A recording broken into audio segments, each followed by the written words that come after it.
Afternoon, everyone, and thanks for joining us today. I'm Lance Berry in for Tanya O'Rourke. It turns out that today, May the 2nd, is much different than the first day of the month, with yesterday's heavy rains and isolated severe outbreaks now making way for some much needed sun.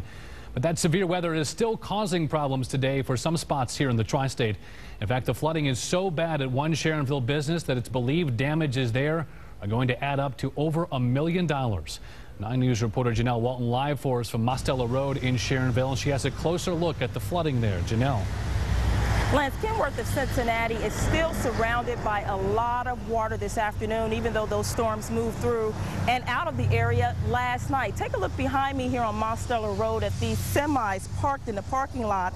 The water comes up to the top of the tires in some areas of the parking lot, and it gives you an idea of just how much water is here. The general manager of the truck company says this is just heartbreaking to find his business underwater. They say it's going to be a very long cleanup process. They do have professional crews here. They've begun pumping some of the water back into Mill Creek, which flows behind many of the businesses here on Mostella Road. There are also people inside the office trying to clean up after all of the flooding. Bottom line of it is I've got 50 plus employees here. I've got a proud group of people, and we'll get through it. There is water flooding areas all around Kenworth. A woman tried to drive her car through a flooded street off of Sharon Road near the canal connector, and she got stuck and had to actually call for help. Now, behind me here on Mostella, you can see an example of what is going on up and down the entire street. It's like this puddle of water.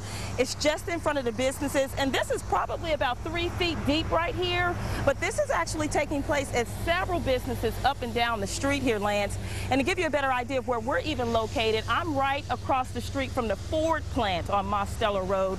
We haven't seen a lot of water on that side of the road, but over here with the Mill Creek just behind the building here, and that's what's causing all the water here this afternoon. So they've got a long cleanup process that they're going to be dealing with for quite a while. Lance. Those pictures telling the story today. Live reporting in Sharonville from Janelle Walton. Janelle, thank you. Other